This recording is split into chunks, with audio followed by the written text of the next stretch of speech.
आउज़ुबिल्लाहिमिनश्शैतानिर्रजीम बिस्मिल्लाहिर्रहमानिर्रहीम अस्सलामु अलैकुम टू माय ऑल व्यूअर।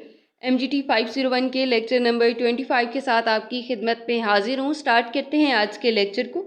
हमारे आज के लेक्चर में हमारा पहला टॉपिक है इंटरनल बैरियर्स कैरियर एडवांसमेंट में कौन से आते हैं। कैरियर एडवांसमेंट का मतलब है कि आप अपने कैरियर को जब डेवलप करना चाहते हो और एक पोजीशन से दूसरी पोजीशन पर तरक्की करना चाहते हो और इम्प्रूवमेंट लाना चाहते हो अपने कैरियर के अंदर, तो वो कौन से बैरियर्स हैं इंटरनल तौर पर जो आपको इस चीज़ से रोकते हैं। सबसे पहली चीज़ है कि lack of time, budget and resources for employ to plan their careers to undertake training and development program. आपके पास जब वक्त नहीं है, बजट नहीं है और रिसोर्सेज भी नहीं है कि आप जो है डेवलपमेंट के प्रोग्राम्स में हिस्सा ले सको, ट्रेनिंग में, तो आप जब ट्रेन नहीं होगे तो आपका कैरियर जो है उसमें एडवांसमेंट नहीं आएगी, इम्प्रूवमेंट भी नहीं आएगी। रिजिड जॉब स्पेसिफिकेशन, यानी कि जब आपकी जॉब जो है वो फ्लेक्सिबल नहीं है तो वो भी आपका बैरियर के तौर पर आती है। और लैक ऑफ लीडरशिप सपोर्ट, जब आपका लीडर आपको सपोर्ट नहीं करता कि आप अपने कैरियर को आगे इम्प्रूव कर सको तो वो चीज़ भी इंटरनल बैरियर में आती है।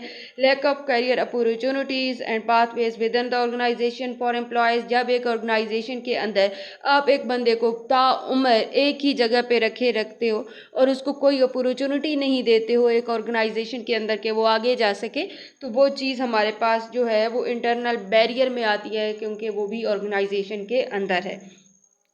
तो ये तीन है हमारे पास बैरियर। इसके बाद हमारे पास आता है सक्सेसफुल कैरियर मैनेजमेंट प्रैक्टिस, के एक अच्छे तरीके से आप अपने कैरियर को किस तरह से आगे इम्प्रूव कर सकते हो और उसकी प्रॉपर मैनेजमेंट कर सकते हो, उसमें एडवांसमेंट ला सकते हो।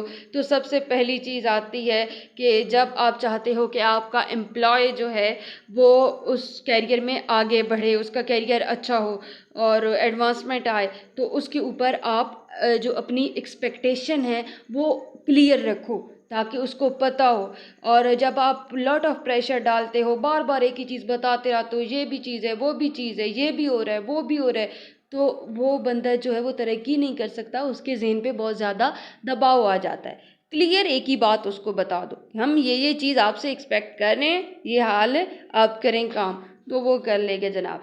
तो आपने क्लियर एक्सपेक्टेशन रखनी है अपने एम्प्लॉयज़ के ऊपर। इसके बाद है giving employees the opportunity for transfer, means के अगर मैं किसी जगह पे काम कर रही हूँ और वो जगह मेरे घर से बहुत दूर है और मैं बहुत ज़्यादा थक जाती हूँ, वो मेरे घर से भी दूर है, मैं फैमिली को भी सही तरह से टाइम नहीं दे रही और ना ही अपनी जॉब वाला जो है काम उधर मैं प्रॉपर अपनी अटेंशन दे पा रही हूँ थकन की वजह से या 100 मेरी जिम्मेदारियाँ हैं उनकी वजह से, तो ये चीज़ जो है ये आती है कि आप जब इस तरह की माहौल बना देते हो कि आप ट्रांसफ़र की अपॉर्चुनिटी नहीं देते हो तो वो कैरियर सही तरह से डेवलप नहीं होता। तो आपको चाहिए कि अपने एम्प्लॉयज़ को अपॉर्चुनिटी फ्राहम करें कि अगर वो ट्रांसफ़र करवाना चाहें तो वो करवा सकें। थर्ड पॉइंट में हमारे पास आता है providing a clear succession plan, यानी कि जितनी भी स्टेप्स हैं कि आप इस पोजीशन पे जाना है, फिर लेवल बाय लेवल जो है वो एक क्लियर प्लान जो है वो आप देते हो। बेसिकली सक्सेशन प्लान यही होता है कि हर लेवल पे प्रॉपरली आप एक्सप्लेन करते हो और सारा कुछ बताते हो कि सारे क्लियर स्टेप्स उसको बता दिए जनाब हमने। तो ये हमारे पास आता है providing a clear succession plan. Encouraging performance through reward and recognition, के उसको आप रिवार्ड्स देते रहो। ये हमने साइकोलॉजी में पढ़ा है कि जब हम रिवार्ड्स देते हैं, किसी बंदे को तक़वियत देते हैं तो वो और ज़्यादा आगे बढ़ता है। ठीक है। Encouraging employees to continuously assess their skills and career direction, उनको इनकरेज करते रहें उनकी स्किल्स के लिहाज से। Giving employees the time and resources they need to consider short and long term career goals, और उनको रिसोर्सेज फराहम करते रहें। Individual and organisation perspective on career planning.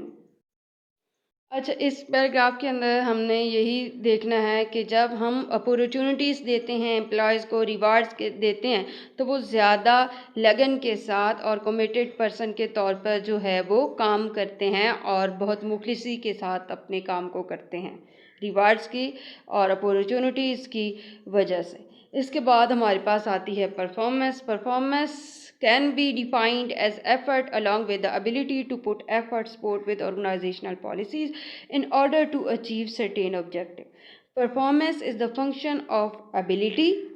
Performance जो है वो फंक्शन है एबिलिटी का, मोटिवेशन का, अपॉर्चुनिटी का। ठीक है, सबसे पहले एबिलिटी क्या होती है? एबिलिटी मीन्स सलाहियत, किसी भी काम को करने की बेसिक स्किल जो एक बंदे के पास होती है वो उसकी एबिलिटी होती है।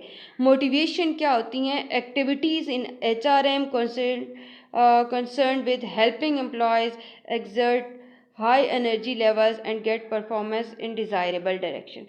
जब आप किसी बंदे को मोटिवेट करते रहते हो तो वो एक अच्छी परफॉर्मेंस देता है। तो वो तमाम एक्टिविटीज़ जो हेल्प करती हैं एक एम्प्लॉयज़ को कि वो अपना अच्छा आउटपुट दे और हम अपनी मर्ज़ी की डायरेक्शन में उसको लेकर जाते हैं। जब हम उसको मोटिवेट करते रहते हैं तो वो चीज़ हमारे पास आती है।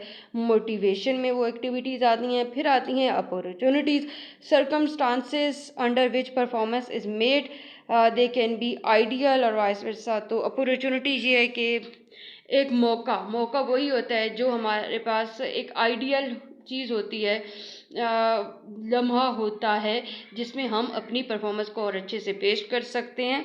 तो वो हमारे पास आती है अपॉर्चुनिटी में।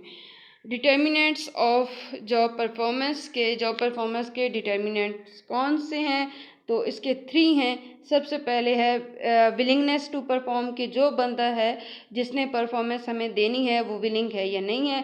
कैपेसिटी टू परफॉर्म, क्या उसके अंदर वो सलाहियत है, इस्तेदाद है कि वो परफॉर्म कर सके। एंड अपॉर्चुनिटी टू परफॉर्म, अगर बंदा विलिंग भी है, कैपेसिटी भी उसके अंदर है और हम उसको अपॉर्चुनिटी नहीं देंगे तो वो परफॉर्म नहीं कर पाएगा। इसलिए अपॉर्चुनिटी जो है वो भी बहुत लाजिम है। तो अब इनको हम पढ़ लेते हैं। विलिंगनेस में यही है कि अगर एम्प्लॉय जो है जिसने परफॉर्मेंस हमको देनी है वो विलिंग है और विलिंगनेस लेवल उसका अच्छा है तो वो परफॉर्मेंस हमारे पास हाई लेवल की आएगी। और जो हमने स्टैंडर्ड बनाया हुआ है ना कि ये परफॉर्मेंस चाहिए उससे भी ऊपर जनाब आएगी। कैपेसिटी यही है कि जो स्किल उस काम को करने के लिए चाहिए अगर उस बंदे के पास है और वो एबिलिटी है तो वो काम जो है वो हमने जो सेट कर रखे हैं स्टैंडर्ड उनके मुताबिक होगा। और फिर आता है अपॉर्चुनिटी, अगर फेवरेबल सर्कमस्टांसेस हम उस बंदे को दे देते हैं और उसके पास वो पहले वाली दोनों चीज़ें हैं तो वो जनाब हम जो हमारे मिशन हैं, जो हमारे ऑब्जेक्टिव्स हैं वो हम अचीव कर सकते हैं। इसके बाद है sample core performance indicators. Indicator क्या होते हैं? इंडिकेटर जो है वो मेजर करते हैं ऑर्गेनाइजेशनल इफ़ेक्टिवनेस को। और बेसिकली हमारे पास 3 इंडिकेटर्स होते हैं। यहाँ पे लिखा भी गया है, researchers see primary management task as control, innovation and efficiency. अब सबसे पहले हमारे पास आता है कंट्रोल। कंट्रोल्स का मतलब होता है कि आप डोमिनेटिंग पर्सन के तौर पर एक्सटर्नल इन्वायरमेंट में से अट्रैक्टिंग चीज़ों को और रिसोर्सेज को देखते हो। मींस यहाँ पे यही लिखा हुआ है, control means dominating the external environment. आप एक्सटर्नल इन्वायरमेंट के ऊपर डोमिनेट कर रहे होते हो, अट्रैक्ट कर रहे होते हो रिसोर्सेज को। एंड यूजिंग पॉलिटिकल प्रोसेसेस, के बाहर की दुनिया में कुछ ऑर्गेनाइजेशन हैं जो आपसे मुकाबला करना चाहती हैं तो वो भी आप देख रहे होते हो, आप डोमिनेट कर रहे होते हो, डोमिनेटिंग पर्सन के तौर पर हर चीज़ बाहर के माहौल की देख रहे होते हो। तो वो हमारे पास आता है कंट्रोल। कंट्रोल के बाद आती है इनोवेशन। इनोवेशन में हमारे पास आता है डेवलप करना स्किल्स को to discover new product and process and designing adaptable structure and culture. Efficiency में ये है कि हमारे पास फास्ट डिस्ट्रीब्यूशन और इसके बाद हाई प्रोडक्टिविटी हमने हासिल करनी होती है, हर चीज़ एफिशिएंटली जल्दी जल्दी होती रहे। तो ये हमारे पास आता है एफिशिएंसी में। तो ये चीज़ें 3 जो हैं इनको अच्छे तरीके से देख रखना है आपने। इसके बाद हमारे पास है the external resources approach. Control को बताया गया है, इनोवेशन को और एफिशिएंसी को, और मेजर करना इफ़ेक्टिवनेस या ऑर्गेनाइजेशन के गोल को। ये चीज़ें मैंने आपको इधर ऊपर बयान कर दी हैं, बता दी हैं। तो आपने अगर पढ़नी है तो एक दफ़ा पढ़ लीजिएगा। वाई इज़ परफॉर्मेंस मेजर्ड, कि हम परफॉर्मेंस किसी भी ऑर्गेनाइजेशन की जो है उसको क्यों मेजर करते हैं। इसलिए मेजर करते हैं कि हम इन्हेंस कर सकें प्रोडक्टिविटी को। अगर हम प्रोडक्टिविटी में दूसरी ऑर्गेनाइजेशन से पीछे हैं तो हम अपनी प्रोडक्टिविटी को आगे बढ़ाएं। मोटिवेट करें अपने एम्प्लॉयज़ को, असिस्ट करें इन वैलिडेशन स्टडीज़, डिटेक्ट्स प्रॉब्लम, हमें प्रॉब्लम्स का पता चलता है जब हम परफॉर्मेंस को मेजर करते हैं, और helps evaluate change efforts and provide basis for making decision कि हमें कौन से डिसीजन लेने हैं, तो वो भी हमें पता चलता है। And differentiate employees in job related areas and helps ensure legal compliance। इसके बाद हमारे पास है performance management, process that significantly affect organisational success by having managers and employ work together to set expectation. सबसे पहले एक परफॉर्मेंस मैनेजमेंट किस तरह से होती है कि अगर एक बंदा हमारा लीडर है, वो हमारे ऊपर कुछ एक्सपेक्टेशन सेट करेगा, हमें बताएगा कि ये चीज़ मैं आपसे एक्सपेक्ट कर रहा हूँ, फिर उसके बाद रिजल्ट को देखा जाएगा और फिर रिवॉर्ड्स दिए जाएंगे। Performance management is mean of getting better result by understanding and managing performance with an aggregate agreed framework, plan, goal, standard and competence requirements। आप एक क्लास की मिसाल दे दो कि एक टीचर है तो वो सबको एक जैसा तकरीबन पढ़ा रहा होता है, फिर इसके बाद एग्ज़ाम होता है, फिर रिज़ल्ट व्यू किए जाते हैं और जो टॉप 3 होते हैं उनको इनाम दिए जाते हैं। इसी तरह से जिस तरह हमारा सिलेबस होता है, इसी तरह से एक मैनेजर जो है वो क्लियरली सारी एक्सपेक्टेशन बता देता है, फिर अगले बंदे ने परफॉर्म्स करना होता है। और वे ये फ्रेमवर्क जो है, आप अपना निसाब ले लो, समझ लो, तो वो दोनों उस पे एग्री होते हैं और उसके बाद उन एक्सपेक्टेशन पे जो पूरा उतरता है उसको रिवार्ड्स दिए जाते हैं।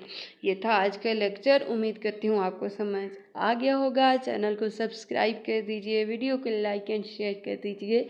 दुआओं में याद रखिए। अल्लाह हाफ़िज़।